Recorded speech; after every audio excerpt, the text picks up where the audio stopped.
Olha, gente, o programa de hoje, terça-feira.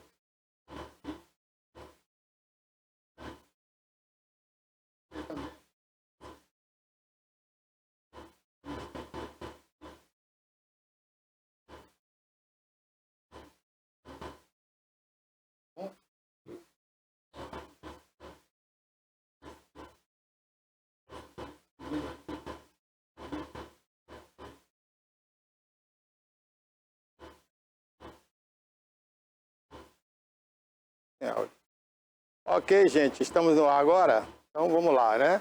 Muito bom dia, estamos começando mais uma edição do TVI News aqui pela TVI, canal 24.2 da sua operadora TVC para o sul da Bahia.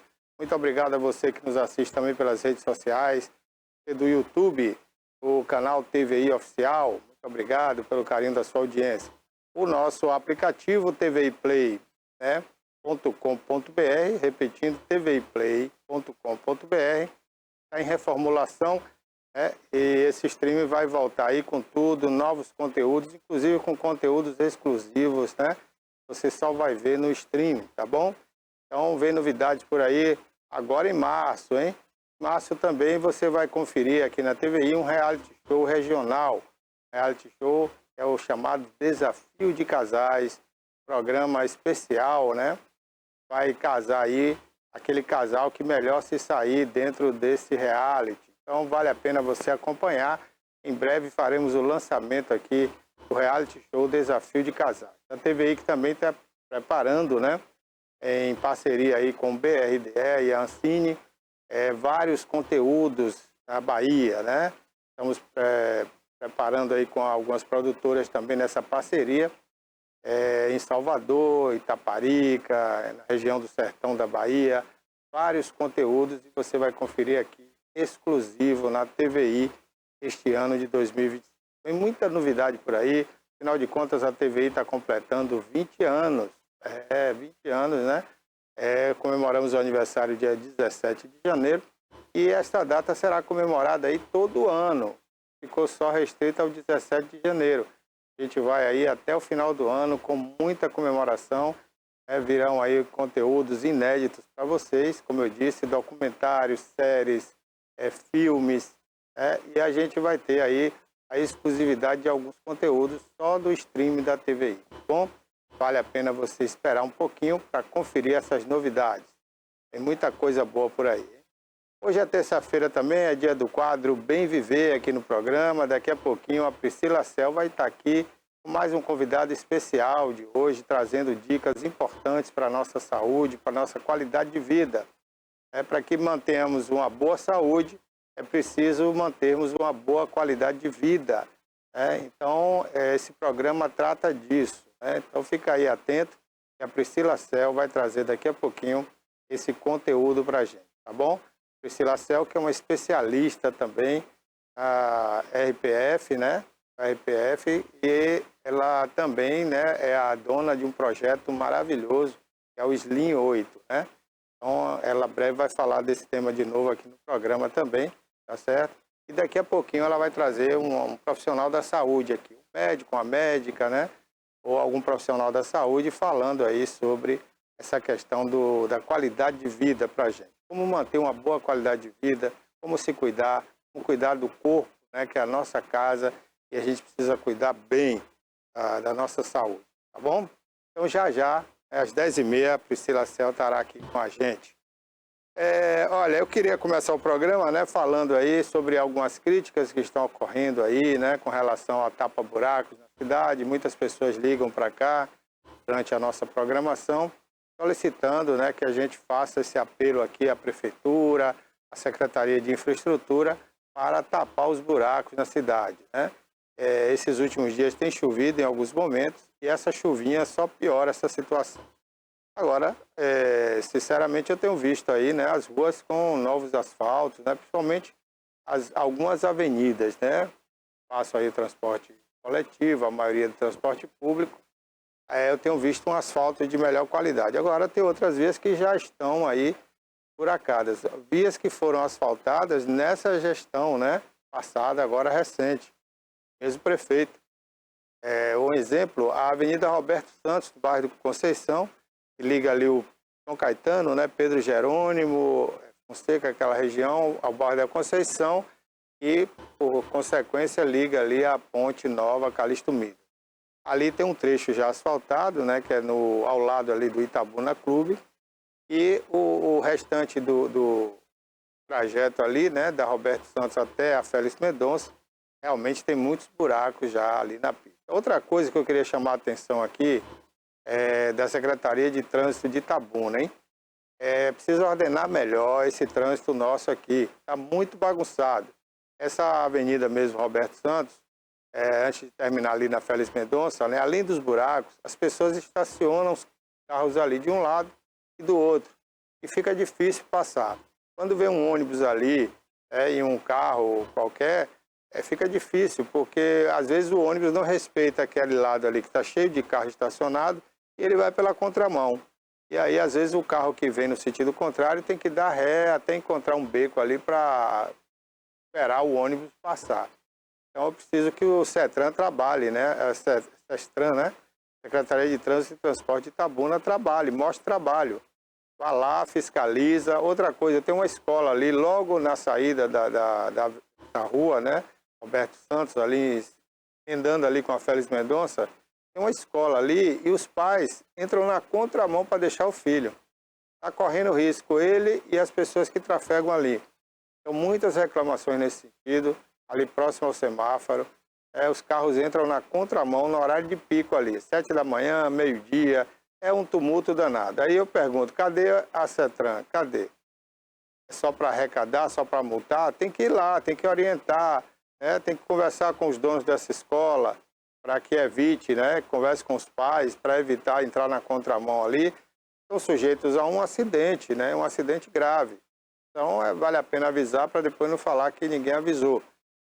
A Avenida Félix Mendonça também, depois que tiraram mão e contramão, né? Fizeram mão única, também está servindo de estacionamento. Então, quando passa um carro grande, um ônibus, aí o tumulto é grande. Por quê? Acaba tendo que parar várias vezes, né? A via está muito estreita, e aí causa o congestionamento. Então, Itabuna precisa, gente, urgentemente, de um engenheiro de trânsito, uma pessoa que realmente entenda para fazer o ordenamento do trânsito da cidade. Está uma bagunça, está uma bagunça. Agora, multar eles sabem, né? Se puder botar aí radar, eles põem, se puder botar um guarda escondido, eles colocam. Agora, fazer o que tem que fazer, que é orientar, ordenar, organizar, a CETRAN não está fazendo. Então, fica o apelo aí para o secretário de Trânsito e Transporte de Itabuna. Inclusive, o espaço está aberto, pode vir aqui ao programa, né, e justificar porque essa ausência nas ruas de Itabuna. A gente não vê o CETRAN trabalhando. E eu falei da Roberto Santos, ali no início também, no bairro Pedro Jerônimo, né, também tem uma reclamação aí dos moradores, e ali também a via está estreita e tem um comércio ali onde o pessoal para carga e descarga durante o dia inteiro. São caminhões e caminhões que param ali e ali é uma via para passar ônibus. Então, quando vem um ônibus nos dois sentidos ali, aí fica tudo tumultuado também, tem que dar uma ré, aí às vezes não pode dar ré porque já tem vários veículos atrás do ônibus, é uma confusão. Então, o CETRAN de Itabuna precisa trabalhar. Precisa ordenar esse trânsito, precisa fiscalizar. Não dá para ficar assim, ao Deus dará, né?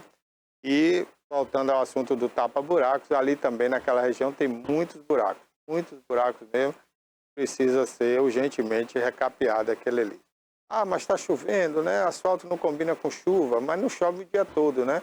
Ontem, por exemplo, só choveu uma parte do dia. 90% do dia foi tempo seco, né? Um sol quente. Então, daria tranquilamente para a prefeitura dar sequência a esse trabalho. A verdade é que eu não vejo essa empresa aqui há muito tempo que faz esse serviço de recapeamento. Eu ando aí pelas ruas da cidade e nunca mais vi. Eu acho que, na verdade, não foi feita outra licitação e essa empresa não está trabalhando na cidade. Essa que é a realidade, né? Antigamente, em outras gestões, a prefeitura mesmo fazia esse tapa-buracos. Tinha uma equipe própria dela, tinha uma usina de asfalto e ela mesma fazia. Mas essa atual gestão preferiu abandonar a usina de asfalto da prefeitura e contratar, terceirizar para uma empresa de Salvador. Mas para isso tem que ter licitação, né? Então, esse ano, essa nova gestão, ainda não houve licitação, eu acredito, porque eu não vi desde início de janeiro nenhuma equipe tapa-buraco na rua, né? Até porque também é o tempo, né? Não houve tempo hábil para fazer essa licitação. Eu acho, né? Não vi nenhuma explicação ainda da prefeitura, nem da infraestrutura, né? Da CEINFRA, mas eu acredito que tenha sido isso. A licitação geralmente leva aí de 30 a 60 dias para ficar pronta. Depois tem todo o trâmite, né? Tem que esperar as pessoas aparecerem, as empresas, né? Para fazer o leilão, aquela coisa toda. Então, eu particularmente acredito que é isso, mas a prefeitura é que tem que dar essa explicação. Afinal de contas, é a mesma gestão, né? De repente, eles tinham um contrato com essa empresa e esse contrato poderia ter até ultrapassado, janeiro, eu não sei.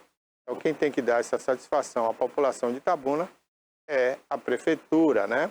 Eu acho que eles já acordaram hoje, terça-feira, né? Estavam de ressaca aí por causa da lavagem do beco. Então, ontem, segunda-feira, acho que ninguém trabalhou na prefeitura, né? Porque eu não vi nada aí na rua, não vi CETRAN, não vi nada, ninguém trabalhando. Mas hoje é terça-feira, já passou a ressaca, né? Eles não foram para Salvador, lá o carnaval lá, que lá já começou o carnaval, né? Desde a sexta-feira. Ontem teve trio elétrico na rua, hoje tem trio elétrico na Barra, então pode ser, né? Que os secretários foram para Salvador. Mas eu acho que a Sônia Fonte está em Itabuna. Se tiver, a gente fica aguardando aí essa comunicação para sabermos, né, o que é que aconteceu com essa empresa que presta serviços aí na questão do tapa-buraco. Outra equipe que está faltando na cidade, está todo mundo já reclamando, é aquela equipe da limpeza pública, né, da empresa que tem aí o contrato de fazer a limpeza pública na cidade. Eles faziam sempre ali ao meio-fio, né, tirando aquele mato, limpando ali entre a sarjeta e o meio-fio. E atualmente a gente não vê isso. O mato está tomando conta nas ruas aí de Itabuna. A gente não vê essa limpeza acontecendo. Desde 1º de janeiro para cá a gente não viu mais nada. Aliás, desde dezembro a gente não vê essa empresa fazendo esse trabalho nas ruas de Itabuna, né? Então também é infraestrutura. Eu acredito que a infraestrutura comanda essa turma aí. Vamos esperar aí essa posição, né, da Prefeitura de Itabuna informando o que é que está acontecendo, porque as reclamações não param de chegar em relação à limpeza das ruas de Itabuna, né, da sarjeta e meio-fio, nos bairros principalmente. No centro eles limparam, no final do ano, né, eu lembro que eles limparam antes do Natal, ali na Princesa Isabel, Aziz Maron, mas nos bairros, não. Então está faltando esse trabalho aí, né, por parte da limpeza pública. Bom, gente, olha, nesse momento, né, o trânsito está fluindo normalmente nas artérias principais aí da cidade, Amélia Amado, Inácio Costa Filho, Princesa Isabel, Aziz Maron, tudo tranquilo. Aqui, segundo o Waze, não temos nenhum congestionamento no momento. A previsão do tempo para hoje, né, não só em nossa cidade, mas em Ilhéus também, a nossa querida Ilhéus, vizinha aqui, é de tempo nublado, parcialmente nublado, mais quente. A mínima hoje foi registrada aí até às 6 da manhã, 22 graus em Itabuna. A máxima vai chegar aos 30 graus aí entre meio-dia e 3 da tarde. Nesse momento, aqui no Alto das Comunicações, no bairro de Fátima, bem pertinho de Ilhéus, termômetros estão marcando 28 graus. Há previsão de precipitações e chuvas no decorrer do período em alguns locais, né? Necessariamente não choverá na cidade toda ao mesmo tempo. A chuva vai passar por regiões. São nuvens, né, que estão se deslocando aí do litoral e elas vêm trazendo ali uma quantidade de água e às vezes, dependendo do local que ela passa, há uma precipitação maior e essa chuva pode ser mais forte ou mais fraca. Mas há uma tendência aí de chuva boa parte do dia aqui na cidade. Mas, né, para ser mais preciso, deixa eu ver aqui, nós teremos aí às 11 horas, daqui a pouquinho, né, uma chuva forte caindo, mas depois fica só nuvens, céu e chovendo em locais isolados, tá bom? Então o dia vai permanecer assim até às 18 horas, no horário do pôr do sol, com muitas nuvens no céu, mas pouca chuva. A chuva mesmo mais forte virá agora às 11 horas e deve perdurar aí coisa de 10 a 15 minutos em alguns locais da cidade. Ilhéus, a mínima hoje foi de 24 graus até às 6 da manhã. A máxima não vai passar dos 29 graus, mais ameno, né, que aqui. e nós teremos também pancadas de chuvas isoladas aí no município de Ilhéus. Nesse momento, na Avenida Soares Lopes, os termômetros estão marcando 28 graus e está um pouco nublado, tá certo? Então a temperatura deve oscilar aí durante o dia e a possibilidade de chuva é de 65%. Tem até possibilidade de raios e trovoadas aí no nosso município de Ilhéus, tá bom? Para você que está em Buerarema, a temperatura nesse momento é de 28 graus, há possibilidade de chuva também pouca, mas há agora às 11 horas, daqui a pouquinho. Ibicaraí, 28 graus também nesse momento, há previsão de chuva também para hoje, locais isolados aí da cidade. Itajuípe deve chover também, aí entre 11 e meio-dia, 28 graus também nesse momento. Floresta Azul com 27 graus nesse momento também pode chover entre 11 e meio-dia.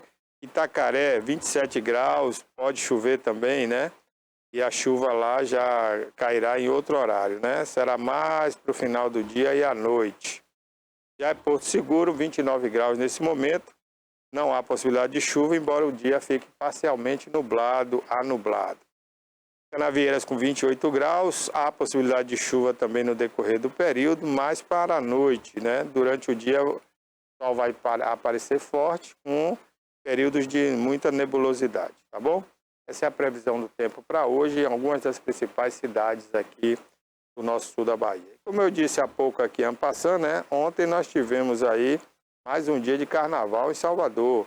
A folia que está rolando desde a sexta-feira, né? No sábado com furdunço, traz uma característica diferente, principalmente para quem não é de Salvador, né? Entender um pouco. É chamado furdunço porque é uma bagunça organizada, né?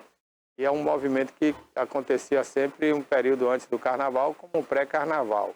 Mas está virando o carnaval já, está emendando com o carnaval oficial. Então nós tivemos sexta, sábado e domingo. Ontem, a melhor segunda-feira do ano, né? Que é chamada em Salvador. Alguns chamam de melhor segunda-feira do mundo, que é um super carnaval. Ontem realmente a festa rolou. E diferentemente do carnaval, os trios elétricos eles saem no sentido Ondina Barra, né? Então eles vão vindo de lá, do lado de Ondina para a Barra. Seria como se fosse na contramão do carnaval oficial. E esses trios, depois que eles chegam na Barra, eles já ficam perfilados para o carnaval, né? Então, hoje teremos mais carnaval lá, amanhã também. E quinta-feira, abertura oficial. Então, na verdade, o carnaval em Salvador já começou desde a sexta-feira, com muita animação. E um trio, gente, que vem arrastando multidões desde o ano passado, né? É uma nova banda, a Baiana System, é uma banda que já vem agradando. Ela já tem uns 10 anos aí no mercado, mas de 2 anos para cá, ela tem arrastado multidões no trio elétrico. Então, é uma multidão incomparável, o povo pulando mesmo, começo ao fim, para essa balança quando passa essa atração em Salvador. Nós vimos, inclusive, o ano passado, na abertura do carnaval, né, ao lado de Ivete Sangalo, e esse ano, no furdunço, a banda botou para quebrar, viu? Realmente, o chão da praça balançou. Há muito tempo, né, que a gente não via isso em Salvador. A gente vê hoje a malemolência, né, do axé music, vários tipos de dança, do axé, mas aquele chão balançando mesmo, como era a época do Moraes Moreira, né, do Pepeu Gomes, a gente foi ver agora com o Baiana System. Então, realmente essa banda está de parabéns, tá arrastando multidões, viu? Quando passa é um verdadeiro arrastão. Salve-se quem puder. Quem está embaixo pulando, maravilha. Quem está em pé só olhando, se segura, porque lá vem a Baiana System. Realmente, parece que o chão está tendo um terremoto, né? Quando passa o trio com a banda Baiana System. É uma atração realmente muito bacana. Eu recomendo você que vai passar o carnaval em Salvador, curtir aí a Baiana System, tá bom? Olha, gente, falando de política, né? Em Brasília as coisas andam aí meio complicadas, né? Principalmente para o presidente Lula, porque os preços continuam altos e a sua popularidade continua caindo. Isso preocupa muito o governo. Se as eleições fossem hoje, o maior adversário político do Lula venceria as eleições se fosse candidato, né? O Jair Bolsonaro. Mas tudo indica que ele não será candidato. Primeiro porque está inelegível, né, por 8 anos. Segundo que deve vir condenações novas aí pela frente. o Supremo Tribunal Federal, através do Alexandre de Moraes, o procurador da República, né, colocado aí pelo atual governo, o Jannone, enfim, várias autoridades ali da cúpula do Supremo Tribunal Federal, abraçados agora pela PGR, né, que antes não tinha esse apoio da Procuradoria, agora tem. Eles estão preparando ali, né, um arcabouço ali para fechar o circo e Jair Messias Bolsonaro. E agora querem pegar a Michele Bolsonaro também, para evitar que ela saia candidata também, né? Então, eu acredito que muita coisa vai acontecer esse ano e vai talvez impedir aí o Jair Bolsonaro, né, de ter a sua liberdade, inclusive. Ele deverá ser preso. E a esposa dele, a Michele Bolsonaro, também poderá vir a ser inelegível aí, porque eles querem tornar ela inelegível, viu? Botou a cabeça de fora aí do lado do Bolsonaro, eles querem cortar. Essa é a realidade. Essa é a realidade do Brasil, não tem outra, viu? Mas o presidente Lula está muito preocupado. Primeiro porque ele já se mostra cansado, né? Atualmente eu tenho visto, inclusive, vídeos do atual ministro da Casa Civil, Rui Costa, nosso ex-governador Rui Costa, foi o melhor governador da Bahia, mas é uma pena que o Brasil não conhece o Rui Costa, né? Não conhece o trabalho dele. E eu tenho visto muitos vídeos dele aí apresentando novas obras, novos projetos. Ontem mesmo ele colocou um vídeo nas redes sociais mostrando novos estaleiros aí para a construção de navios aqui no Brasil. Vai gerar muito emprego e renda, né? Ontem o presidente da República falou em rede nacional sobre o projeto Pé de Meia, né? Vai liberar aí R$1.000 para cada estudante. Enfim, ele está tentando recuperar a popularidade perdida. Será que isso é suficiente? Não sei. Essa medida de ontem que ele anunciou deve beneficiar aí 4 milhões de estudantes, né? Consequentemente, 4 milhões de famílias. Mas não sei se isso é o suficiente para ele voltar a ter popularidade nas pesquisas. O Datafolha, né, deve fazer uma nova pesquisa aí nos próximos dias, acredito que até o final do mês de março, e a gente vai conferir se isso fez algum efeito ou não. Uma outra medida que se espera do Lula para esse mês de março aí, ou antes ou depois do Carnaval, é uma mexida no Ministério, né? Dizem aí que ele vai colocar a Gleice Hoffmann, a atual presidente do PT, como ministra, né? Vai tirar o Padilha ali do ministério que ele ocupa, vai botar em outro ministério. Enfim, vai dar uma mexida, né? Mas o que se espera mesmo é uma mudança mais radical e também corte de gasto do próprio governo, o que seria, né, motivo para ele cortar ministérios, diminuir o número de ministérios. Mas parece que isso não vai ser feito nessa gestão. Então, fica a incógnita aí se vai surtir algum efeito ou não. E também vamos ver se daqui para o final de março, né, alguns preços de produtos como o café, derivados do leite, né, que estão muito caros, o ovo, né, da galinha que subiu muito, a própria galinha, né, a carne, se esses preços baixam mais, porque se isso baixar, pode ser que reflita um pouco no bolso de todo mundo, e aí o povo volte a sorrir com o governo Lula, porque por enquanto a coisa está feia. Se fizer outra pesquisa agora, acho que vai baixar ainda mais a popularidade. Mas vamos esperar, né, depois do Carnaval, se as coisas mudam no Brasil, se o combustível volta a um preço melhor, porque está muito alto o combustível, do jeito que vai chegar a R$8 rapidinho.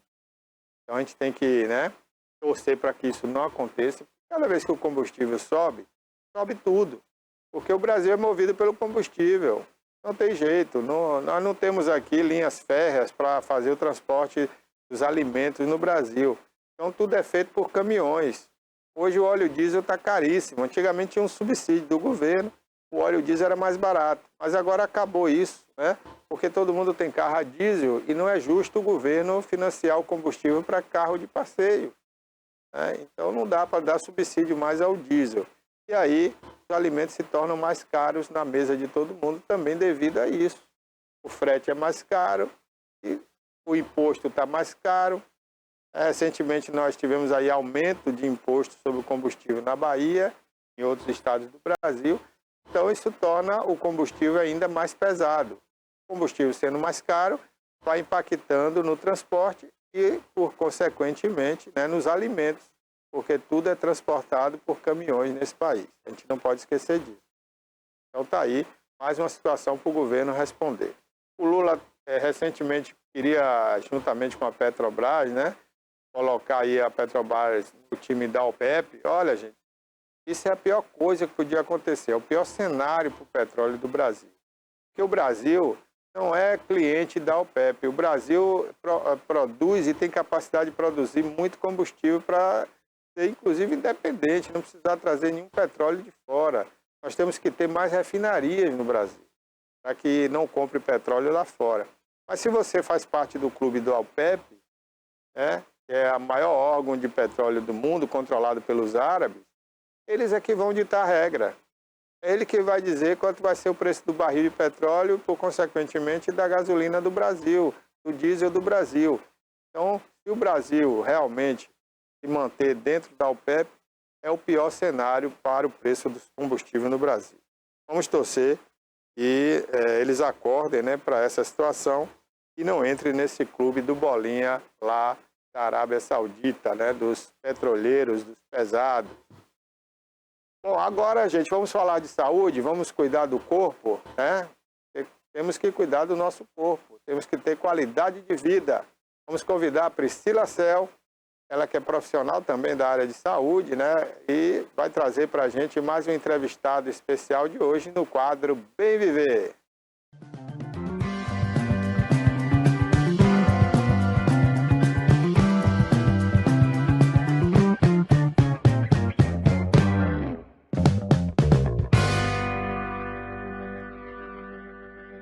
Olá, bom dia! Já está no ar o Bem Viver, o nosso encontro semanal que aborda temas relacionados à saúde, bem-estar e qualidade de vida. Hoje vamos falar como o intestino inflamado pode acarretar prejuízos na saúde e afetar também a qualidade de vida. A relação entre inflamação e intestino tem sido associada com problemas metabólicos, doenças metabólicas, doenças autoimunes e também doenças do próprio trato gastrointestinal. Hoje temos aqui uma convidada que ela é especialista em assuntos relacionados ao intestino e vai esclarecer aqui para nós várias dúvidas e no final da entrevista ela vai deixar várias dicas de suplementações, de chás, como melhorar a sua saúde intestinal. Seja bem-vinda, doutora Natália Amaral. Bom dia. Olá, bom dia. Doutora, vamos começar essa entrevista aqui porque tem muita coisa para a gente falar. Primeiro, se apresente aos nossos telespectadores para que eles te conheçam, saibam um pouco mais da sua área de atuação e formação também.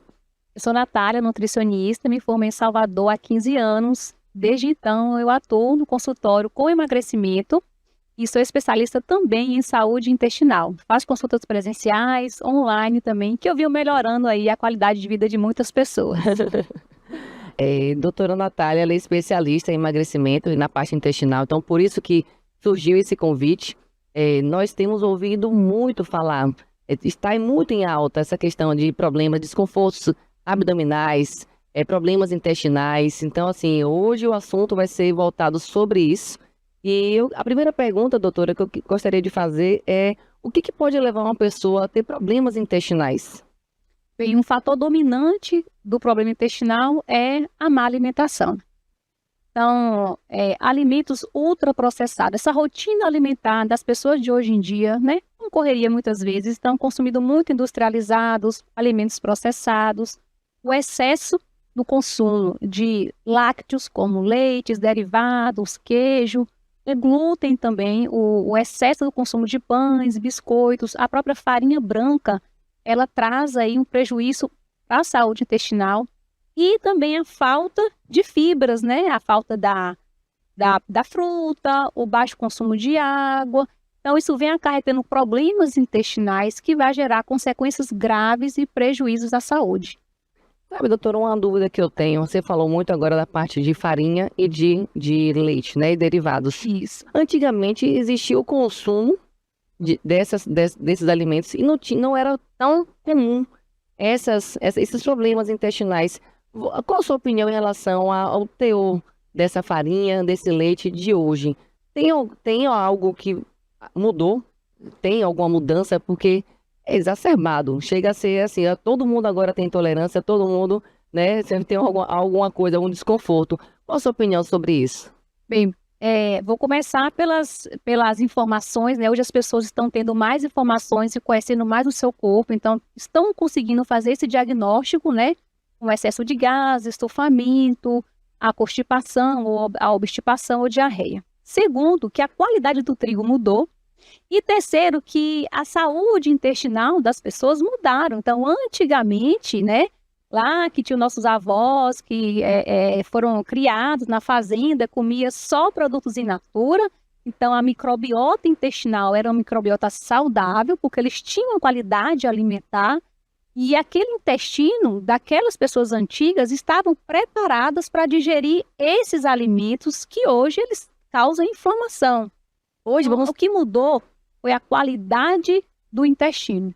A saúde intestinal dessas pessoas mudaram. Como a saúde hoje a alimentação está tão precária, que o intestino não está dando conta de digerir essas, que a gente chama essas proteínas pesadas, densas, e aí começa a gerar o desconforto. E também o uso excessivo desses alimentos. Antigamente na mesa tinha muito aipim, muita banana da terra, muita fruta. Hoje a gente vê na mesa dos brasileiros mais farinhaços, né? Mais biscoitos, bolo, pão. Então, essa frequência e essa quantidade de alimentos estão ocasionando prejuízos realmente à saúde intestinal. Na sua prática em consultório, quais são as queixas mais comuns em relação aos problemas intestinais? Quais são os sinais e sintomas de uma pessoa que tem um intestino inflamado? Então, já chegam muito desconfortáveis, com o estômago alto, cheio de gases, cólicas abdominais, empachamento, aquela digestão lenta, que a pessoa, aquela sensação de que comeu um boi, né? Aquela digestão que não se faz, que a pessoa fica o dia inteiro, né? Muito arrotos também, a pessoa fica o tempo todo arrotando, que não faz a digestão. E as fezes, né? Ora mais pastosas, horas mais ressecadas.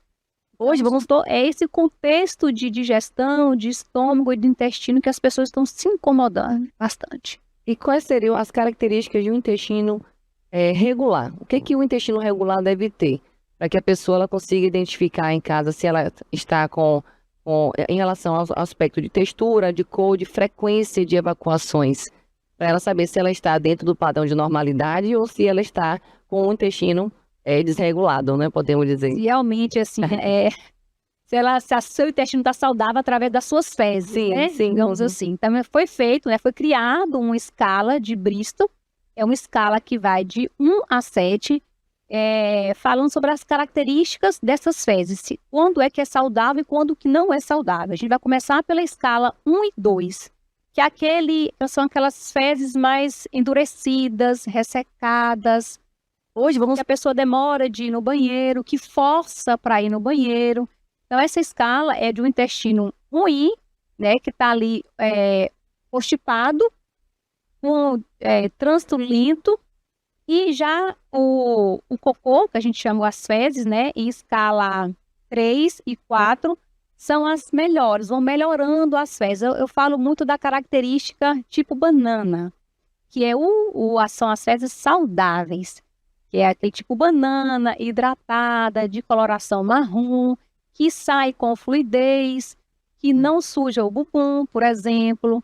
Já a gente vai para a escala 6 e 7, que são 5, 6 e 7, que começa a ficar mais pastosas as fezes, que é por uma intolerância alimentar, que a pessoa insiste em comer aquele alimento que lhe traz intolerância, ou mesmo assim pela má alimentação, que já é um trânsito intestinal mais acelerado.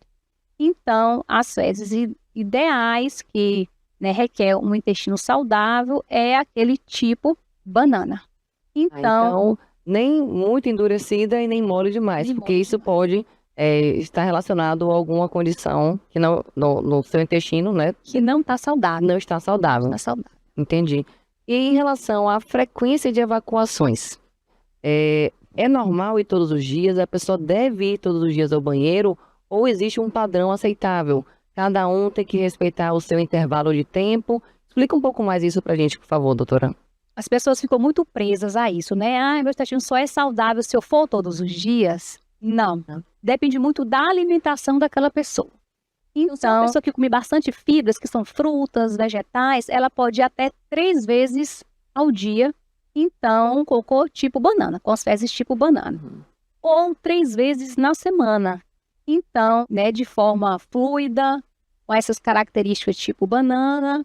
Então, o interessante é que essa pessoa não se prenda às vezes, a quantidade de vezes ao dia, mas se ela for 3 vezes por semana, de forma satisfatória, que ela se sinta esvaziada, então você está indo normalmente mesmo. E sem dor também, sem dificuldade, sem fazer força, né? Fazer força. Porque isso pode causar depois danos locais também, anos. Pode causar fissuras ali, né? Que não é legal. Essa questão de ficar aí em dias sem ir ao banheiro, existe um termo que algumas pessoas confundem e é interessante a gente dar essa explicação para os telespectadores. O termo constipado e obstipado tem diferença? São sinônimos? Esclarece para todo mundo aqui que a gente quer saber se tem diferença ou não, quando podemos empregar o termo corretamente, né? Então, constipado é a sua situação atual. A gente às vezes viaja e fica aquele 3 dias constipada, fezes endurecidas, ressecadas, difícil de sair.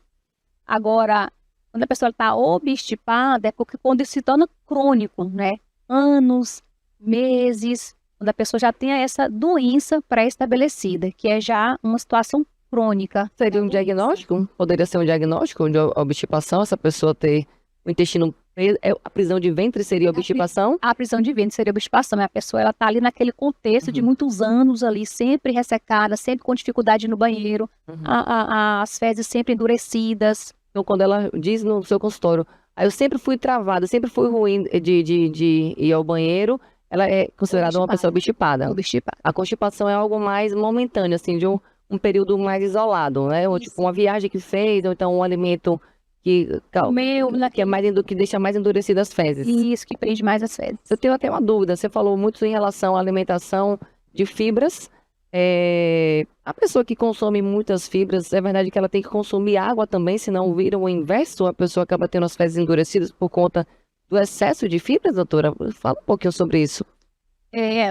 O ideal é você consumir aquela fibra. É muito difícil ter excesso de fibras. Normalmente, o que mais falta é a água. As fibras, a gente encontra essas fibras nas frutas, nos vegetais, nos grãos, né, nas sementes, como a chia, a linhaça, o psyllium, que é excelente. Então, para que exista um bolo fecal, tem que ter a fibra e tem que ter a água. Essas fibras, elas têm uma finalidade de trazer água para as fezes. Então, se você come essas fibras e não se hidrata, né, o corpo vai ficar desidratado, ele começa a tirar essa água das fezes. Então, o corpo, ele começa a reabsorver essa água dessas fezes e começa a endurecer. Porque o padrão fisiológico realmente da digestão na porção final do intestino grosso existir a absorção da água. Então, se esse bolo fecal vem com pouca água, então ele vai se tornar endurecido. Então, aí, por isso que diz isso. Eu acho que o raciocínio dele seria isso? Seria assim, se a pessoa come fibra em quantidade ideal, ela precisa repor essa água para que esse bolo fecal esteja hidratado. Se a pessoa ela não toma água, então o corpo vai tirar o pouquinho que tem das fezes para dar para o seu corpo o que ele precisa, para hidratar o corpo. Então, cada vez mais, se você fica sem tomar água, cada vez mais o corpo vai tirando daquelas fezes o restinho de água que tem, que as fibras levou, e acaba cada vez mais petrificando e realmente obstruindo ali. Então, como a doutora falou, então o problema não é a quantidade de fibras. Não é excesso de fibras. É a falta da água. É a falta da água. E em relação à inflamação intestinal, num contexto geral, como que essa inflamação pode afetar a qualidade de vida de uma pessoa? Primeiro na digestão. Então, se você pode até comer bem, mas se você tem uma inflamação ali intestinal, esse alimento não vai ser digerido, não vai absorver os nutrientes que o seu corpo precisa e você começa a ficar cansada, fadigada, com anemia. Então, fica apática, fica sem disposição, começa também a interferir na saúde óssea, né? Então, não é absorvido o cálcio, não vai ser absorvida a vitamina D, e os ossos começam a ficar mais frágeis. E essa inflamação, ela interfere em todo o sistema do nosso corpo. Nosso corpo, ele precisa de vitamina. Todos os nossos órgãos precisam de vitaminas para sobreviver, para a gente viver bem. E se o principal órgão, que é responsável pela digestão e pela absorção desses nutrientes, não está em equilíbrio, não está funcionando, não vai ter absorção de nutrientes e o corpo vai ficar realmente debilitado. E como você falou em absorção de nutrientes, como que essa inflamação ela vai afetar essa absorção? Então vamos lá. Quando acontece um desequilíbrio na microbiota, lá que são essas bactérias que vivem no nosso intestino, então elas são responsáveis por digerir esses alimentos. Então nesse contexto, né, que a pessoa está cheia de gases, está empachada, está com o intestino preso, esse ambiente ali intestinal, ele vai prevalecer as bactérias ruins, que são as produtoras de gases. Por isso que a pessoa se sente com dores, porque esses gases distendem a alça intestinal, a pessoa sente dor, sente cólica. Então, as bactérias boas, elas morrem nesse ambiente e as bactérias ruins, elas sobrevivem nesse ambiente. Então, nesse contexto, o que vai acontecer é que, então, vai acontecer uma desbiose intestinal, que é o desbalanço de bactérias. Bactérias, então, morrem. E nesse contexto de desbiose, né, que isso acontece bastante lá dentro do consultório, há uma chamada de leaky gut. O que é leaky gut, Natália? É uma abertura, então, aí da mucosa intestinal. Então, você está com desbiose, só tem bactérias ruins, as boas bactérias morrem, as células ali responsáveis por definir o que entra e o que não entra para dentro do seu corpo, elas morrem nesse ambiente. Então, o seu corpo, o seu intestino, ele fica meio que aberto. Então, o que não deveria passar para o seu sangue começa a passar, como fungos, bactérias, uma comida ali contaminada que a gente come, começa a entrar para dentro do nosso corpo. E isso gera prejuízos gravíssimos à saúde, consequências como as doenças autoimunes. Você falou muito dessa questão da microbiota. Isso. Qual é o papel da microbiota na inflamação do intestino? Precisa ter o equilíbrio. Então, se essa microbiota, com o intestino saudável, essa microbiota ela tem para defender o seu corpo contra agentes patógenos, contra as bactérias, fungos. Então, esse equilíbrio dessas bactérias ali, ela vai ajudar a digerir o alimento e a defender o seu corpo e produzir neurotransmissores antidepressivos. Quando ocorre um desequilíbrio dessa microbiota, através da má alimentação, então essas bactérias boas morrem. Então, você fica suscetível a baixa imunidade, você fica com a má digestão, você fica com anemia, fraqueza. Então, são várias consequências que o corpo começa a ter por conta desse desequilíbrio da microbiota, que são esses lactobacilos que vivem no nosso intestino. Então, aí começa a gerar uma cadeia, porque a inflamação vai levar a vários problemas de saúde. E aí não vai ser somente inflamação, Não vai estar só no intestino. Não vai ser só intestino. Vai ser sistêmico. É sistêmico. Porque como você falou, o intestino ele está conectado com todo o nosso corpo. Sem o nutriente, sem a absorção de nutrientes, você não consegue ter um corpo em bom funcionamento, não é isso? Saudável. Então, como que a inflamação intestinal ela pode levar a doenças crônicas, como diabetes e obesidade? Então, dentro desse contexto de inflamação, pode ocorrer a entrada desses fragmentos que não deveria entrar, e o corpo, o nosso sistema imunológico, começa a reconhecer. Isso não deveria estar no sangue. Então, o nosso sistema imunológico, ele começa a atacar aquilo que foi entrando no nosso corpo. E aí, por isso que surge aí as interleucinas pró-inflamatórias, o famoso TNF, que são citocinas inflamatórias que vão corrigindo aqui. Essas citocinas pró-inflamatórias, elas vão... esqueci o nome da palavra. Elas vão fazer com que transforme, na verdade, né? Essas citocinas pró-inflamatórias, elas vão acabar bloqueando receptores da insulina. Então, e aí começa a ter resistência insulínica no corpo. Resistência insulínica, o que acontece? Há um aumento de glicose no sangue. Então, quando for fazer o exame, essa glicose, esse açúcar que deveria estar dentro da célula vai estar fora, né? Extracelular. Então, quando a pessoa for fazer o exame, ela vai estar com a glicemia alterada por conta dessa resistência insulínica causada aí pelo excesso de citocinas pró-inflamatórias que vai entrar dentro do nosso corpo. Uhum. E aí, então, aí pode desencadear tanto a diabetes como também a obesidade. E na verdade estão muito interligadas porque são condições inflamatórias. A resistência insulínica é uma das piores inflamações que existe.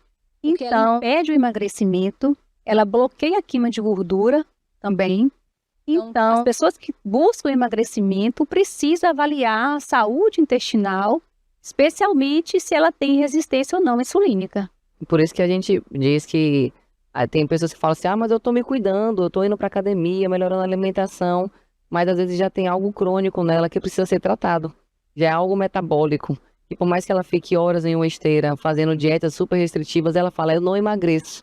Então não é só fazer qualquer dieta, né, doutora? Tem que ter esse acompanhamento, fazer exames para poder saber se existem alterações das taxas para fazer essas correções e o tratamento adequado, né? Se essa pessoa tiver inflamação intestinal, ela vai ter dificuldade no emagrecimento.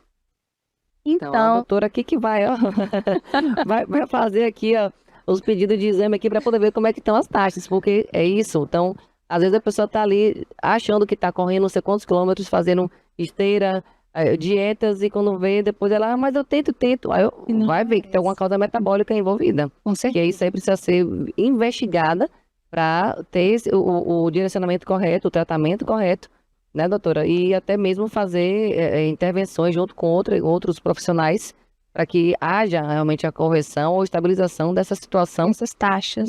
Dessas taxas. E a maioria das mulheres que chegam no consultório, né, logo querendo emagrecer, né, ansiosas pelo emagrecimento, e quando eu vou fazer a anamnese, né, conhecer como é que é o estado da pessoa de saúde, quando eu vou analisar ali a situação do intestino, então, sinais e sintomas, dá para entender que ali pode existir uma inflamação, então aí eu começo, não, seu emagrecimento vai ter que começar tratando o seu intestino. Uhum. Exatamente. É no ponto que está a causa. Que é a causa, né? Em relação à saúde óssea, como que a inflamação intestinal pode acarretar um problema na saúde óssea? Pela falta de absorção de nutrientes, né, que são os minerais, cálcio, fósforo, magnésio.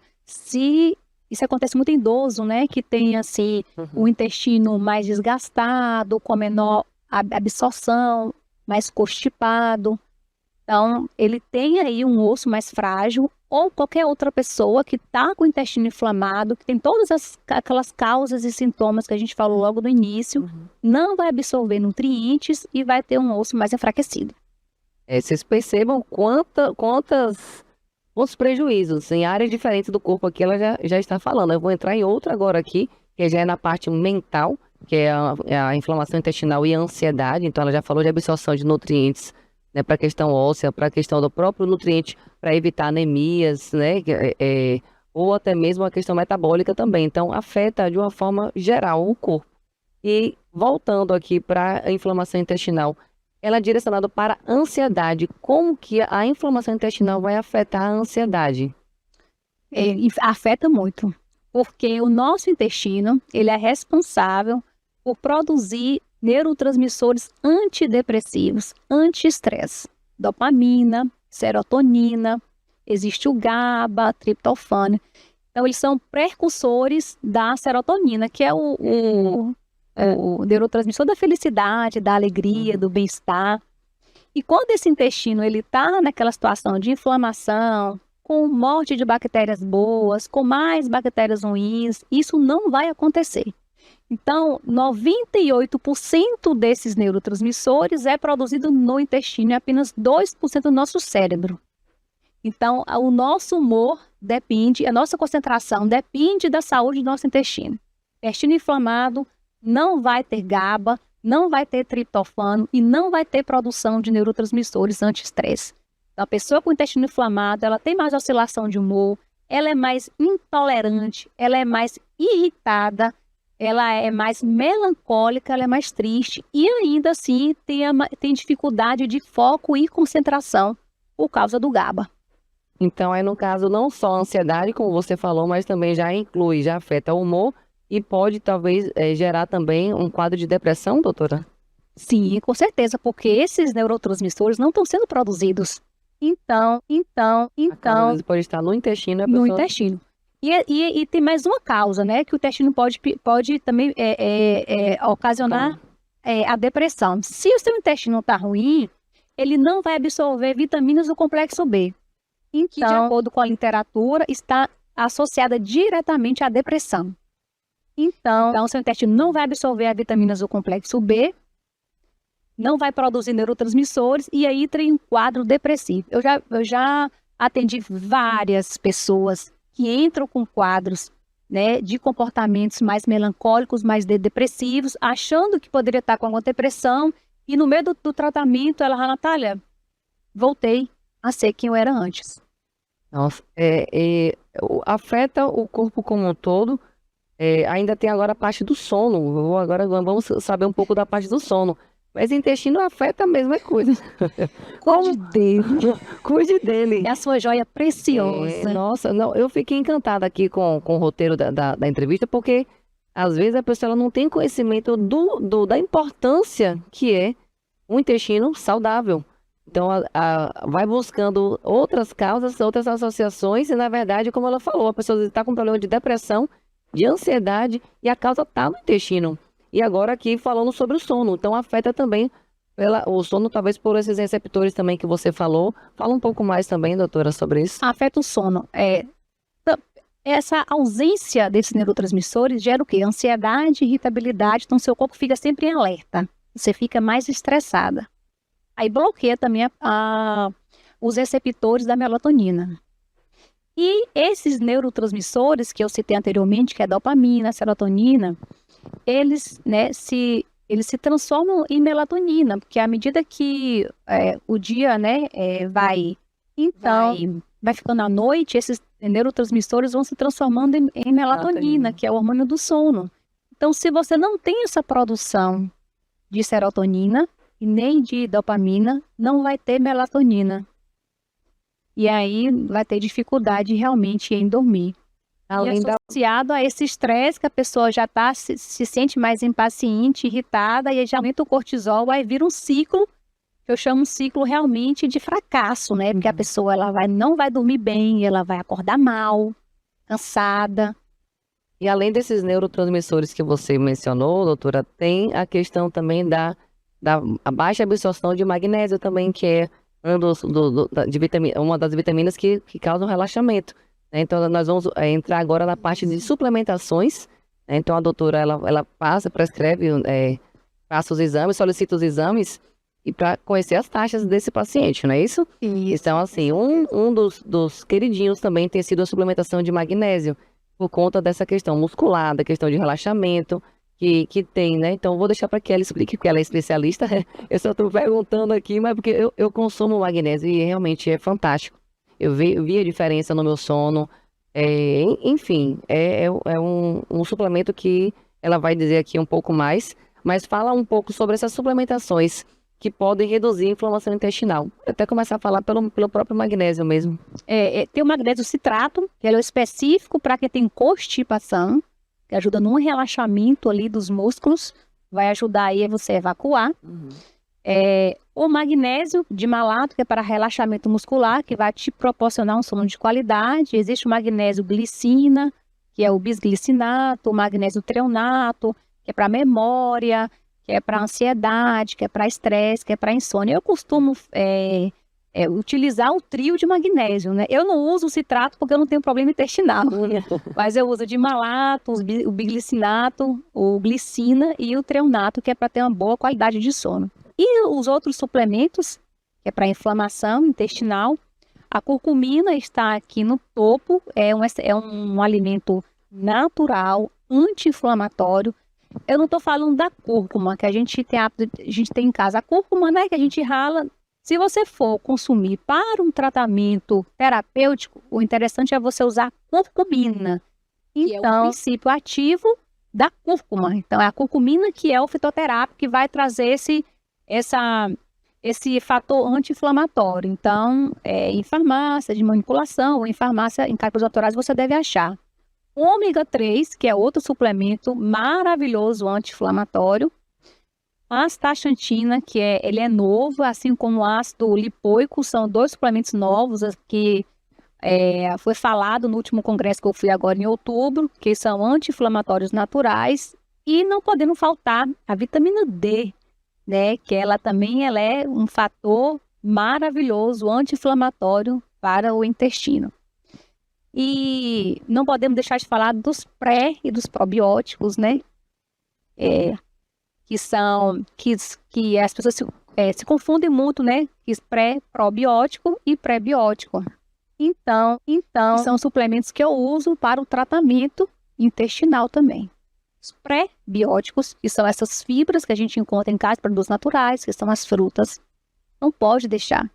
Então, porque você está dando aí esse suporte nutricional para as boas bactérias, que são os alimentos das bactérias.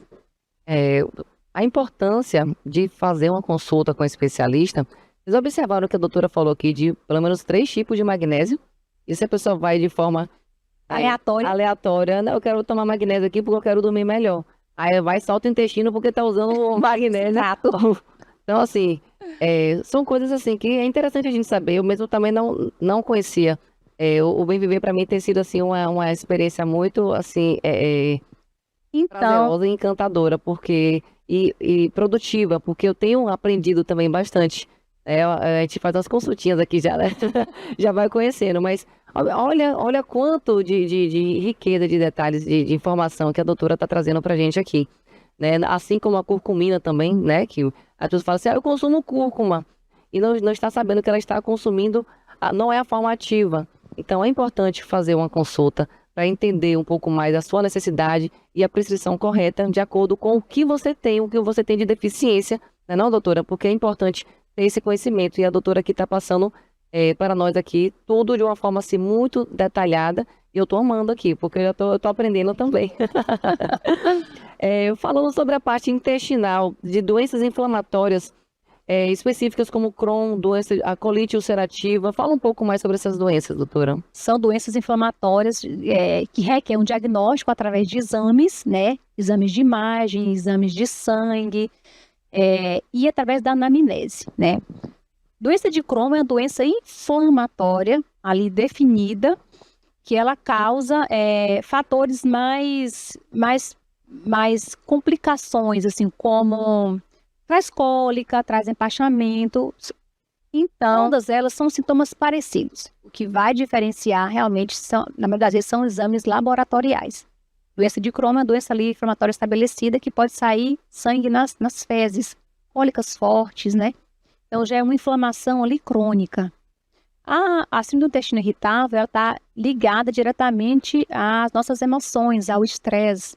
Pessoas que têm um trânsito mais acelerado, trânsito intestinal mais acelerado. Pessoa muito estressada, muito ansiosa, ela come e corre para ir no banheiro. Então, são trânsito mais acelerado. E, por vezes, ela tem também a obstipação.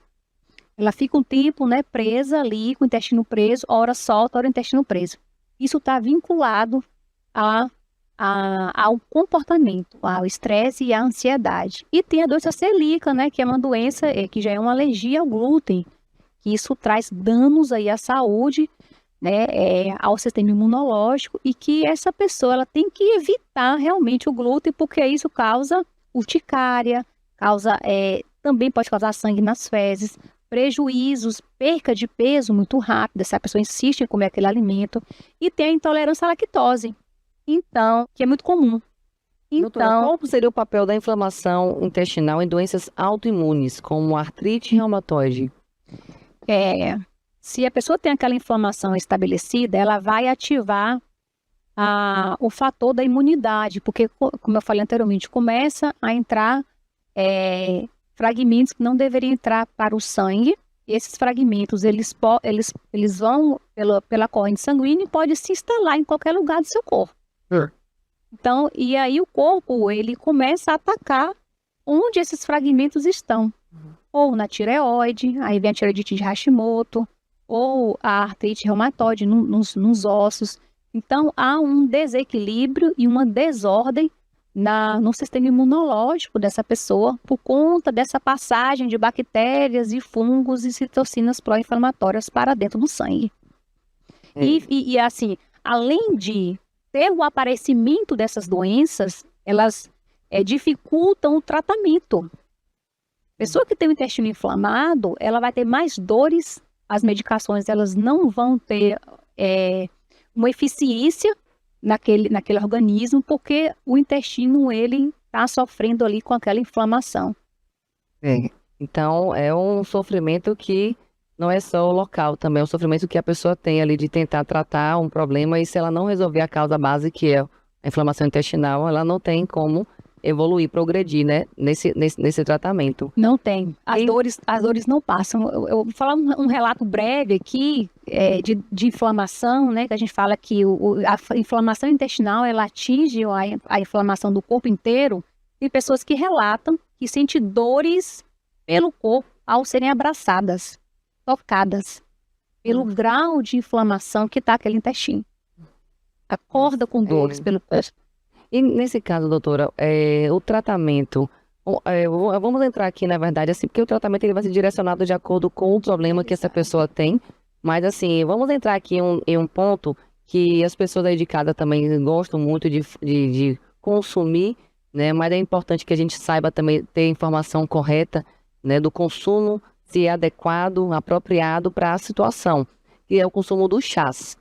E é algo muito acessível, né, buscar em farmácias e empórios, mas vamos falar um pouco aqui, que é o momento da dica que vocês estavam aguardando, né? Vamos falar um pouco dos chás. Fala brevemente sobre quais são os cuidados que nós devemos ter em relação ao consumo dos chás, e vamos falar um pouquinho aqui para a gente já encerrar o programa, quais são os melhores chás para evitar distensão, gases, melhorar a digestão, entre outros. Os melhores chás digestivos é o de gengibre, é o de hortelã, espinheira santa e artemisia. Eles são excelentes para o estômago, para a saúde do estômago. A pessoa está empachada, está empanzinada, está ali com má digestão, né? E já para gases, esse é maravilhoso, que é o funcho, que é o primo da erva doce. Então, é anis estrelado. Agora eu vou falar para vocês como que deve ser consumido esses chás para não causar aí efeitos adversos. Então, esses chás, o máximo que tem que ser consumido são em torno de 400 ml ao dia.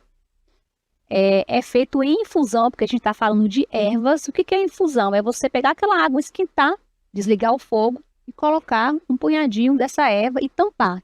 Então, deixar apenas 20 minutos em infusão. Coar. Então, servir sem adoçar. Esses chás, então, tendo esses cuidados, né? Podem ser consumidos, né, Podem doutora? ser consumidos, eles podem ser consumidos juntos. Eu estou tendo empachamento e gases. Então, você pode pegar o funcho para gases, você pode pegar a artemisia, que é para estômago. Fazer os dois juntos, um punhadinho, uma colher de sobremesa de cada, e consumir esses chás durante o dia, 400 ml. Então pega a dica aí com a doutora, viu? Doutora, para a gente encerrar aqui, qual seria a mensagem que você deixaria aqui para quem sofre com problemas intestinais, com desconforto? Fala para o pessoal, o que é que você deixa de mensagem? Qual é o conselho que você dá para essa pessoa, para ela melhorar a saúde intestinal? Então, para começar a desinflamar, retire diariamente lácteos e glúten. Não consuma nem leites derivados e nem trigo todos os dias. Então, o suporte de frutas, todas as frutas, né, elas são bem-vindas. Fibras, chia, psyllium. Vai comer uma fruta? Coloca chia, coloca psyllium entre os lanches da manhã e lanche da tarde. E aumenta o seu suporte de água. Então, como é que eu faço para saber o tanto de água que eu preciso consumir? Está de acordo com o seu peso. Então, você vai pegar o seu peso e multiplicar pela média, que é 40, que são 40 ml. Esse total, seu peso vezes 40 ml, vai dar a quantidade de líquidos que você tem que consumir por dia. de preferência que a maior parte seja água. Excelente. Doutora, deixa aqui sua rede social para os telespectadores que queiram conhecer mais o seu trabalho e ou até mesmo agendar uma consulta. Deixa então o seu arroba no Instagram. Lá eu falo dicas excepcionais sobre saúde intestinal, @nutrir, com R no final, @Natália. Vai lá, siga-me para mais dicas, sugestões sobre saúde intestinal e também emagrecimento. Eu disse que a doutora é super estudiosa e atualizada. O Instagram dela sempre tem conteúdos bem atuais. Ela estuda, vai para os congressos, então sempre está trazendo novidades. Então vale a pena seguir e conhecer um pouco mais o trabalho dela. Doutora, eu só tenho a agradecer aqui pela sua participação. Foi assim incrível os seus esclarecimentos. Tenho certeza que o pessoal em casa também adoraram as dicas que você deu aqui. Então, a nossa missão aqui no Bem Viver é trazer, levar informação para você, né? Cada dia mais, trazendo algo novo, inovador. Então, aqui a doutora trouxe um contexto muito atual e certamente muitas pessoas que sofrem em casa gostaram muito. Então, só tenho a agradecer pela sua Obrigada participação. pela oportunidade.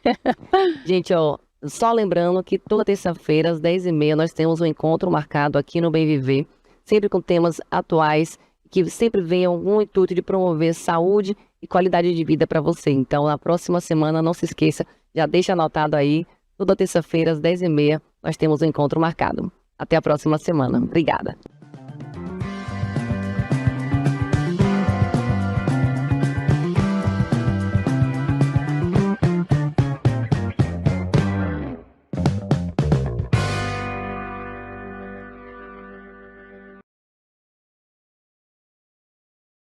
Ok. Um abraço, Priscila. Na próxima semana tem mais Bem Viver com a Priscila Cel aí, trazendo mais um profissional da área médica, mais um profissional de saúde para falar da nossa qualidade de vida. Muito obrigado, Priscila. Agora vamos falar um pouco de política e direito na política. Está aqui com a gente o advogado, especialista, renomado aqui na Bahia nessa área, é o doutor Alain Góes, que vai falar sobre essa questão das eleições nas mesas das câmaras de vereadores, na Assembleia Legislativa, devido àquele problema que tivemos aqui na Bahia, quando a eleição foi colocada aí, né, pela terceira vez, mesmo presidente, e foi suspensa pela Justiça para que não desse prosseguimento a esse terceiro mandato, que seria ilegal na Assembleia Legislativa da Bahia. Alain Góes, bom dia, obrigado por você ter aceito o nosso convite mais uma vez, você que é nosso parceiro aqui no programa. E eu queria falar sobre isso. Em que pé ficou isso, Alain, e qual a decisão do Judiciário em relação agora a esse terceiro mandato da presidência da mesa, seja da Assembleia Legislativa, seja da Câmara de Vereador? Bom dia. Bom dia, boa tarde, boa noite, né? Porque aqui é 24 horas e tá no...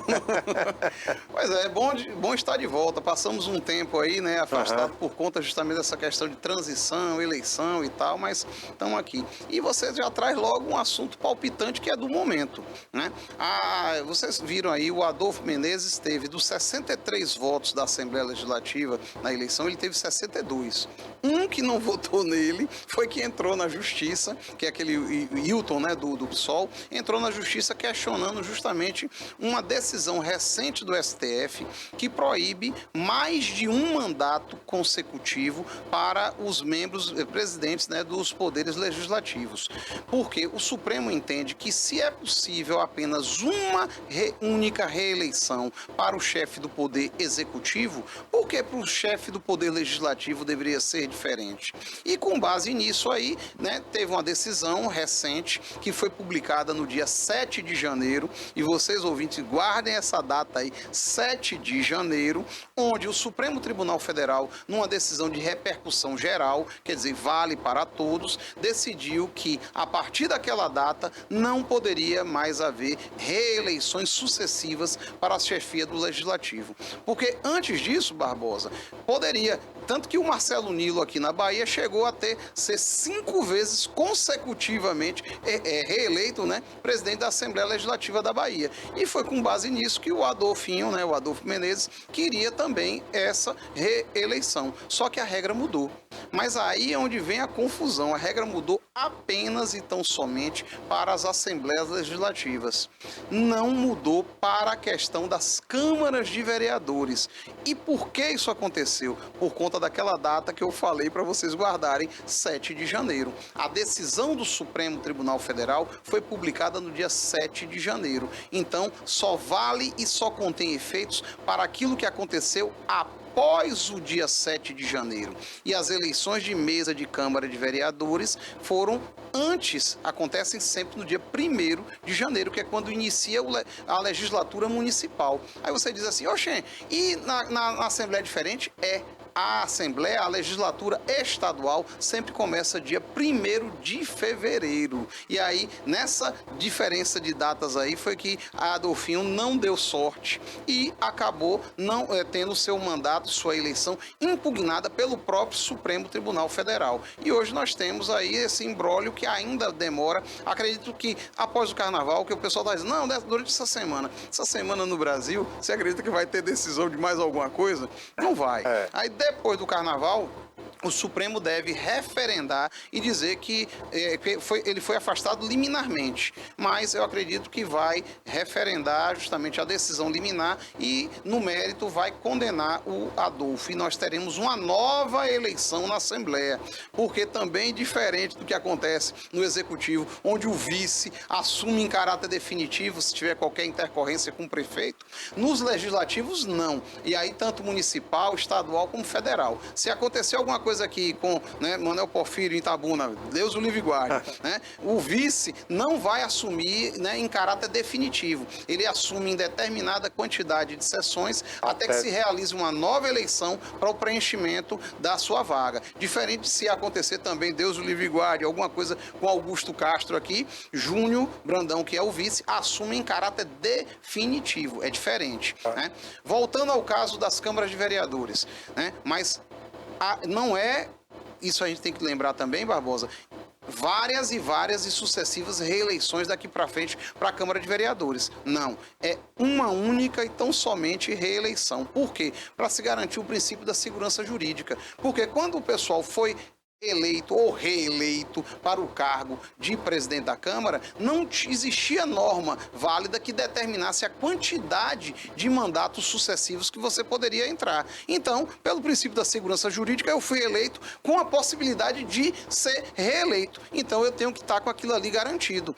Agora, essa reeleição é apenas essa. Quem foi, foi. Quem não foi, não irá mais. Então, aconteceu casos como em Itambé, onde foi reeleito para o terceiro mandato consecutivo. Cândido Salles, o Dedé, foi reeleito por terceiro mandato consecutivo. E, no caso de Cândido Salles, já tem uma decisão do próprio Supremo Tribunal Federal, do ministro Flávio Dino, que endossa essa tese que nós estamos colocando aqui, de que é possível o terceiro mandato consecutivo, desde que a eleição tenha acontecido antes de 7 de janeiro, que foi o caso lá do Dedé. O Dedé, eu posso falar que fomos nós que conseguimos essa ação lá no Supremo Tribunal Federal com o ministro Flávio Dino, onde ele, reconhecendo a jurisprudência do STF, falando a respeito dessa questão do marco temporal, decidiu contra o juiz lá de Cândido Salles, que o juiz de Cândido Salles, diferente do juiz de Itambé, que o juiz de Itambé também determinou a suspensão da eleição, só que no pedido de reconsideração ele refluiu da decisão dele e decidiu, não, tá certo, o Supremo disse isso. Lá em Cândido Salles, o juiz não. Entrou-se com pedido de reconsideração, o juiz negou, tivemos que acionar ali a decisão, recorremos ao Tribunal de Justiça da Bahia, o Tribunal de Justiça da Bahia reconheceu que era possível o terceiro mandato consecutivo, justamente por conta disso aí, se recorreu a Brasília e lá no Supremo Tribunal Federal, através do ministro Flávio Dino, houve a decisão onde o Supremo reconhece a possibilidade, apenas uma única vez, de você ter essa reeleição. Fora essa agora, não pode mais. Quem foi, quem não foi, não vai mais. Olha lá, e aquela manobra que os vereadores faziam, para a eleição acontecer, a reeleição, no caso, acontecer antes da data, eu vou logo me candidatar aqui a outro mandato e tal, e aí fazer aquela reunião lá só entre eles, sei lá, meses de antecedência, né? Anos até. Até ano, é. Olha, tem decisão aí que, por exemplo, a legislatura começou agora, né? O primeiro ano dessa legislatura agora é 2025. A legislatura vai 25, 26, 27, 28. Aí o segundo biênio que você começa é justamente o que você tem 25, 26. Seria 27 e 28 o segundo biênio. Aí a eleição para o segundo biênio, o pessoal antecipava até agora para 2025. Imagine, você terminou de eleger, aí você está de bem com os vereadores, numa boa, vamos antecipar. Faz uma alteração na lei orgânica, faz uma alteração no regimento. Ok, antecipa. Itabuna, na legislatura passada, antecipou também a eleição da mesa diretora. Não 2, 3 anos, como esse exemplo que a gente está dando. Mas já foi feita aqui uma vez assim. Antecipado. Não me lembro quem foi o presidente. Ali se tentou fazer, mas mexeram apenas no regimento e não mexeram na lei orgânica. Foi quando elegeram o Roberto de Souza. Eu estava naquele processo ali e ainda disse, isso vai dar problema, não façam, que vocês não alteraram a lei orgânica. Como eles não tinham voto para alterar a lei orgânica, que a lei orgânica precisa de 2/3 de votos, diferente do regimento que é só maioria simples. Então, eles não tinham, aí mexeram e disseram, ninguém vai questionar não, ou não vai? Uma Câmara do tamanho de Itabuna, questionaram e anularam. Mas nesse caso agora, foi possível fazer a antecipação, se mexeu na lei orgânica, se mexeu no regimento, se antecipou, beleza. Só que o Supremo Tribunal Federal também já decidiu que é possível a antecipação, mas não tanta antecipação assim.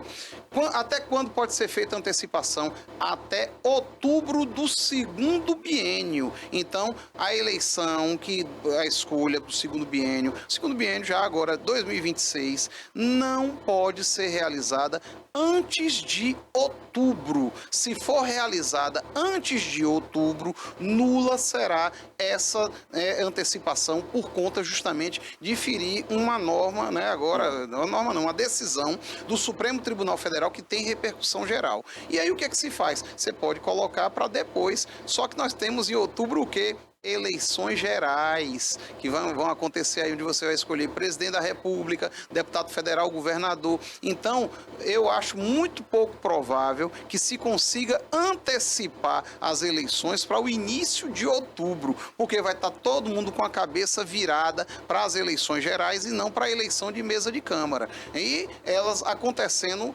após as eleições gerais, o que pode também influenciar, inclusive, os apoios que você teria nas eleições. Porque muito se fala aí de, não vou apoiar ou deixar de apoiar você na reeleição se você votar ou não votar no meu candidato. E aí, como isso vai acontecer depois das eleições, Inês é morta. Tem que se atentar com relação a isso aí também, senão pode tomar um bypass.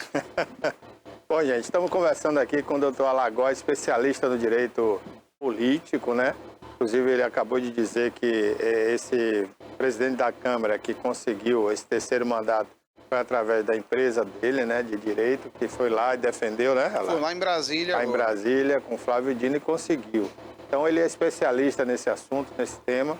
E para você que pegou o bonde andando, eu vou explicar. A gente está falando de reeleição da mesa, né? O vereador, ele quer ser presidente da casa, ele se candidata ali e os vereadores o elegem, né? Ou não. Então, se eleger uma vez, agora pode reeleger só mais uma vez. Não tem mais a possibilidade de uma terceira vez, um terceiro mandato como presidente da Câmara. Ainda que seja um vereador reeleito pela população. Ou seja, no mandato passado ele foi 2 vezes presidente, ele não poderá ser mais nesse novo mandato. Que houve até um questionamento em relação a isso. Mas não é uma nova legislatura, não é uma nova Câmara? Eu também pensava dessa forma. Não, mas não pode não. A decisão é bem clara, mesmo que sejam legislaturas diferentes. Por quê? Porque eles querem garantir justamente a possibilidade de que haja uma renovação ali. Porque senão o cara chega e fica primeiro ano, segundo ano, reeleito. Nova legislatura, primeiro, segundo de novo. Reeleito. E vai assim sucessivamente. Já teve casos aí de gente, eu conheço, que já foi 10 vezes consecutiva eleito presidente de Câmara de Vereador.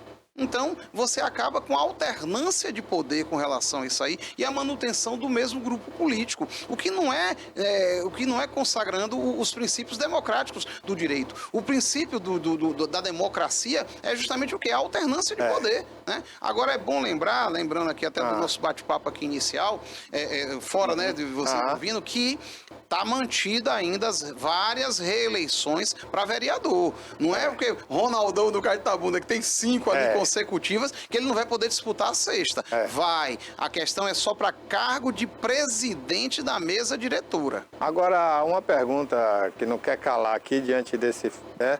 A gente está falando das Assembleias Legislativas, da Câmara de Vereadores. E o Congresso Nacional?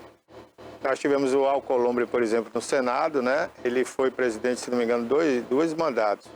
E agora reconduziram ele de novo, né? Mas aí é que tá. Houve um hiato. Teve antes dele. É isso. O que não pode é 3 consecutivas. 2 pode. Se ficar fora uma, ele pode voltar. Não tem, esse aí não tem problema, não. Até para os vereadores também. O vereador é a mesma coisa. Tanto que já tem uns sabidinhos aí que estão querendo criar assim. Não, eu vou ser reeleito, tô lá. Aí eu renuncio 6 meses antes, fica lá. O vice assume, tem uma nova eleição, elege outro. E aí eu volto depois. Bom, tentativas pode haver, porque isso aí o Supremo não esclareceu, não. Mas aí é aquela história, né? É o jeitinho brasileiro já entrando no circuito. E o brasileiro, né, lá, você que entende dessa área do direito, sempre deixa ali na lei, na norma, sempre deixa uma vírgula ali para provocar uma brecha, né? Pô, amigo, é para isso que existe o advogado. Se tudo fosse claro, não precisa de intérprete. Né? A lei era só para ser aplicada e pronto, acabou. Né? Mas, se não quero isso não, Barbosa, senão eu morro de fome. Olha lá, para a gente finalizar, eu queria rapidamente, né, que o tempo está estourando já, você falar um pouco essa situação dos aposentados da Prefeitura de Itabuna, né? Por que a Justiça deu direito a eles de retornarem e fazer um novo acordo com a Prefeitura? Como é que está funcionando isso, né? Na verdade, Barbosa, o que é que acontece? Né? Houve uma mudança na legislação. Né? Você tem que fazer a avaliação com relação àquela história que a gente fala da alternância. Né? A pessoa estava aposentada e continuava a trabalhar, ocupando aquela vaga. E você sabe que uma pessoa já com 20, 30 anos, aguardando o que a gente costuma falar que é a expulsória, que seria os 70 anos, que com 70 anos não tem jeito, você tem que cair fora mesmo. Mas não tem o mesmo vigor, principalmente se você está numa sala de aula, se você está na rua desempenhando algum tipo de atividade de fiscalização, de controle e tal, e aí você tem essa dificuldade. Então, você já é aposentado, você já tem uma renda certa e direita pelos seus anos ali de trabalho, né? Então, aí você vai até dizer, mas a pessoa vai ganhar menos do que estaria ganhando na ativa. Você poderia ter feito uma aposentadoria complementar, alguma coisa para poder garantir aquilo ali, porque você tem um teto do INSS, todo mundo, a maioria, né, dos servidores públicos está ligado ao regime geral, o regime geral são 10 salários mínimos, o teto, então tem gente hoje que ganha no serviço público aí em Itabuna quase 30 mil reais mês. E você sabe que ele não dá aquela entrega, isso aí, né, como deveria ser dado. Estou aqui dizendo... Mas é verdade, vai ter gente que pode até, mas o normal é não dar a entrega para o que vale. E com 10 mil reais você pode contratar 5, 6 pessoas para poder exercerem várias funções, fora a oxigenação que você dá à máquina administrativa. Então, houve uma alteração na legislação, que antes permitia que você, aposentado, permanecesse no cargo. Mas se mudou a norma e agora você define.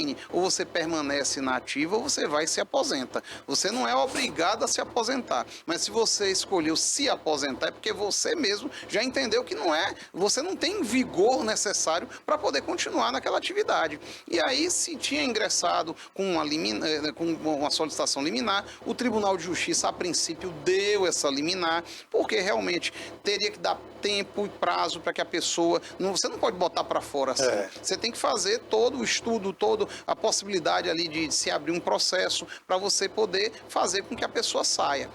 Nesse íntere, a Prefeitura cassou a liminar e também fez a definição com relação a essa questão do PDV, que é o Programa de Demissão Voluntária, onde você antes de se começar um PAD, que é um processo administrativo para que você venha a ser colocado para fora, você possa, durante algum tempo, receber um determinado valor. Não é o valor do seu salário que fica durante aquilo ali. Você faz um cálculo ali, né, dentro daquilo ali, para ver durante aquele período do PAD. Itabuna, me parece que é 1 ano, eu não estou muito afeto aqui a coisa, mas não é menos de 1 ano esse prazo, e aí vai variar. Eu acredito que foi uma decisão acertada do prefeito Augusto Castro, que ele poderia até nem fazer PAD, PDV, né? PDV, que é o processo aí, mas poderia fazer o processo administrativo mesmo e botar para fora. Comprovado, claro, contraditório em ampla defesa, e que a pessoa já estava aposentada. Mas ele sabendo que a pessoa precisa também se organizar. Você sai de um patamar X e cai para Y, você tem que estar organizado, né? Você teve empréstimo consignado que você fez, você tem outras coisas, prestações, né? E aí durante 1 ano ou mais, aí eu não vou dizer qual é o tempo em Itabuna realmente com relação a isso aí, porque eu já vi PDV de você chegar até 2 anos, né, e baixando e modificando a questão do valor. Então, é aquilo que a gente fala. Era o que deu para ser feito. Está se cumprindo a lei, não está se fazendo nada demais, extraordinário. Que eu estou vendo muita gente aí já xingando alguns, dizendo, porque ele fez. Já havia sido feito um acordo com o Ministério Público lá atrás. Quem trouxe essa questão à voga foi o Ministério Público, que iria acionar o prefeito e responsabilizar ele, caso ele não tivesse tomado essa medida aí. Porque também, venhamos e convenhamos, não é justo você ter gente ganhando um altíssimo salário sem dar a entrega e você sem condição de poder oxigenar a máquina pública aí. Com esse PDV que está sendo feito aí, está se economizando milhões por ano aí dos cofres do município. Ok. Alain, muito obrigado mais uma vez por você ter vindo aqui. Em breve eu quero que você venha aqui. Eu soube que você está preparando um novo livro aí, né? Agora em abril nós vamos estar lançando. Processo e Técnica Legislativa Municipal. Livro bacana. Voltado aos vereadores para ver se eles aprendem a fazer um negocinho melhor do que aparece. Vai ser lançado em Salvador e nós vamos vir aqui para falar do livro. Mas antes disso, você volta aqui também para a gente falar de política. Muito obrigado, viu? Valeu, Barbosa. Forte abraço. Conversamos com Alain Góes, especialista no direito político. Olha, gente, estamos acabando aqui o programa de hoje, TV e News. Amanhã estaremos de volta a partir das 10 da manhã, ao vivo, tá bom? Fique agora com a companhia, você que está assistindo ao vivo esse programa, né? Fique agora com a companhia aí de Marcelo Santos, do Nino, que vão comandar aí mais um programa esportivo, TVI Esporte, tá bom? Até lá e um abraço.